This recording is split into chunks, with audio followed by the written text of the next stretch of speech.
Hello, Kuwait and Philippines. Hello, Middle East, and hello, pandemic. After pandemic, yata. After pandemic.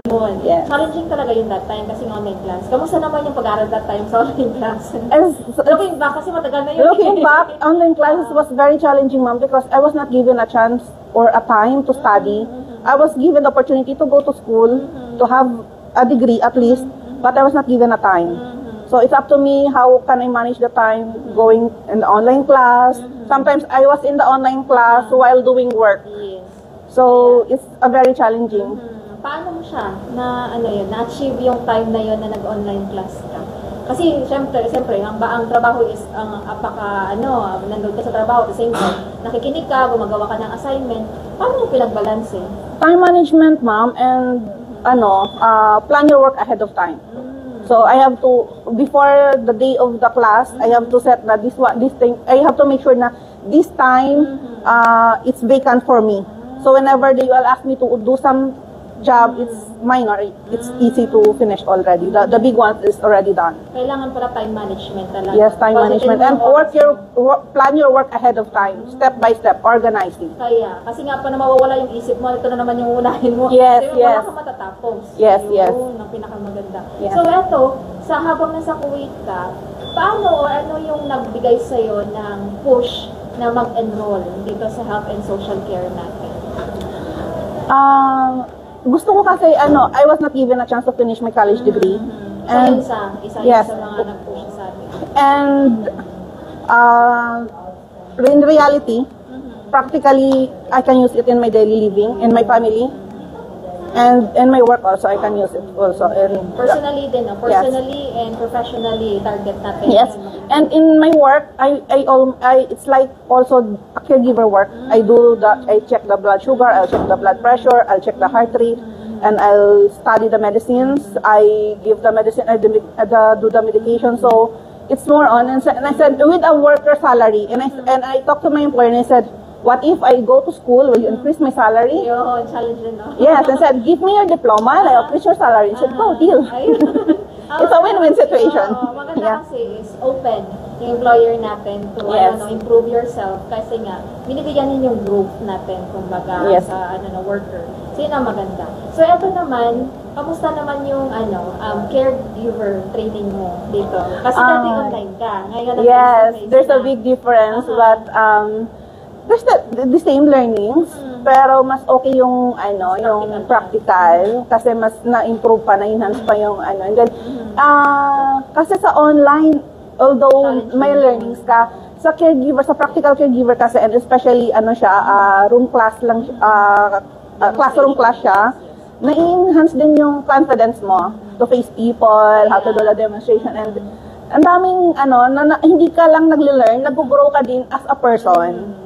Sa holistic nga, sabi nila na development. Kasi nga, as a caregiver, talagang makaharap mo yung pasyente, yung pamilya. Yes. So, parang binibuild up mo rin yung social and then yung confidence mo as a person. Na kailangan confident ka kung anong alam mo, kumbaga, diba? Yes. Kasi sa'yo, nasa caregiver, kasi nga, hawak mo yung buhay ng pasyente. So, kailangan, alam mo na tama yung ginagawa mo, confident ka. Yun. And si Sir Mark, he's giving us tawag nito points, like hindi lang sa book, kumbaga nagbibigay sa amin ng mga ideas sa real life, real work, ganito dapat mga ideas, mga na ito dapat kailangan nyo gawin ito, possible, ito yung sa real life na nangyayari, so you have to be prepared, you have to take note of this and that, so it's really a big help. Yun ang kasi yung advantage dito sa practical natin. Although may knowledge tayo doon theoretically sa health and social care diploma, may research and then reflection. Pero eto additional skills siya para sa mga caregiver, especially na gustong in deep talaga na application ng mga natutunan nila. So ayan, kamusta naman yung tawag niyan sa klase? Sa klase okay lang, ma'am. It's enjoyable. Sir Mark always make the learning easy, make us feel comfortable, make us feel that we're not less of a person. Like if others can do, why can't we? We're equal. So, it's enjoying, Mom. Enjoyable. Yes, You're excited to, oh, it's Saturday, it's my class time. So, You look out. Yan, yeah, so talaga. you have something to look forward. Look forward. Yes. Yun. Kamusta And we have the naman? bond. Ayun Yes. din. Kasi yun nga, yun mga kinikwento ng mga sasante natin. Itong pag-aaral natin dito is parang nagiging refreshing siya sa routine ng mga sasante na bahay, trabaho, bahay, trabaho. Yes. Mga new development na Yes. alam natin na, hindi natin alam pala na kaya natin. Yun. Yes. So, yan, speaking of Sir Mark Kevin, ano yung mensahe mo sa kanya? Ayun. Kasi nga, yun yung pinakinaantay natin. Yes. Yung mensahe ng, ano nyo, sa To instructor Sir Mark, thank you so much for all the knowledge, for the ideas, and sa bond, and sa learning. Super thank you, and you make the course easy for us, and we will never forget you, Sir Mark, and we will not be able to finish this one if not for you. And God bless you, Sir Mark, and hopefully, magkita-kita tayo for in the future. No? Yes. Kasi nga, looking forward din sa mga next achievement, next target naman ng ating mga susante na yun, fulfilling their job na yung pinag-aaralan nila and they applied it to their either life at saka sa future yung mga trabaho. So, ayan. Sa mga kaklase mo naman, for sure nanonood yung mga yan. So, because you've been there, na nag-aaral, same time, juggling between trabaho at same time pag-aaral, na meron din mga pagsubok na pinagdadaanan, kaya medyo struggling sila minsan sa pag-aaral, especially mostly sa mga diploma, at saka sa both course ng caregiver. Ano yung mensahe mo sa kanila? If I can do it, you can do it. Continue lang, keep pushing, step by step, magagawa nyo din yan, magtatapos din kayo, makakayanan nyo din yan. Just, be positive, always look for the brighter side of the story. Kung medyo nahihirapan kayo sa bahay, isipin nyo na lang na nakakapunta kayo ng school, nakaka-recharge kayo, kahit paano, nagkakaroon kayo ng bond with the classmates, and isipin nyo na this is a gift for yourself. Kung hindi nyo man magamit in future employment, ang knowledge and maa-apply mo siya sa personal life mo, sa family mo, and that's an achievement. Yun, na maganda. Kasi nga, etong course na to ng health and social care, actually, kumbaga sabi nga nila is hitting two birds in one stone. Kasi nga, both personal development, which is nakakatulong sa personal natin buhay at the same time, sa trabaho din. Kasi sa yun sa mga in-demand course at saka in-demand jobs din, itong caregiver natin.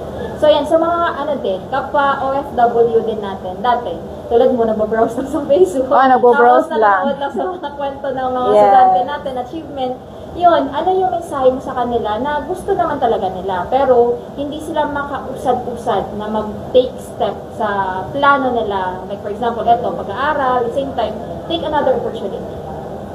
Mensahe ko lang sa kanila, kung if they really wanted it, they have to start it. Kasi as soon as hindi nyo sila sisimulan, walang mangyayari. So, you have to start it, you have to be brave, start it now, and you will see, at the end of time, hindi mo mamamalayan, tapos ka na, meron ka ng achievement, and have courage, tiwala lang sa sarili, kaya nyo yan. Time management lang, and syempre, din about sa financial, installment naman siya pwede naman, hindi naman siya biglaan. So, kung gusto mo talaga, may paraan. Yun sinasabi na pag gusto may paraan. Talaga. Yes. Pag ayaw, maraming kailangan. Yes, ma'am. Kailangan. Yun, kung gusto nyo, at palagi yung sinasabi na, ay, sana. Yes. Hindi matatapos yung sana na yun. Yes, kung hindi ka magsisimula. Yes. So, importante. So, kaya yung mga estudyante natin dito, tulad din ninyo, nanonood ngayon, nanonood lang yan sila, pero they had this courage na mag-take step, move forward, and take risk kung paano nila i-improve pa yung sarili nila. Kasi wala naman talaga tutulong sa atin, kundi yung sarili Yes, ma'am. natin. Tayo lang talaga. So, invest in your skills, invest in your knowledge. So, yan, maraming salamat, ma'am. Thank you, ma'am. Darlene. Kasi Thank you, ma'am. Alam na natin to sa health and social care, and then Thank you, siya ma'am. for caregiver additional training natin. So, learning is never stopping talaga. Yes, ma'am. Every day is a new day to learn something new, improve yourself. Walang katapusan yun. So, it's up to you. mag-stagnant ka lang dyan or move forward. Nasa sa inyo ang susi na kinabukasan ninyo. So, yan Yes. talaga. So, maraming salamat, Ma'am Thank you, Darlene, Ma'am. and God Thank you, bless thank you, ICSA. Sa next journey natin, and we're Yes. praying na, ayun, next target achieve naman tayo. Yes, hopefully, ma'am. So Hopefully. maraming salamat. And yun din sa ating mga nanonood ng mga estudyante, looking forward to see you also sa ating sasamang kwentong ICSA din natin, sharing your side and sharing your story. So yun po, maraming salamat. Ito kasama niyo muli sa likod ng camera, Miss Lynn. Ang sasabing ICSA, your partner in success. So maraming salamat and God bless you everyone.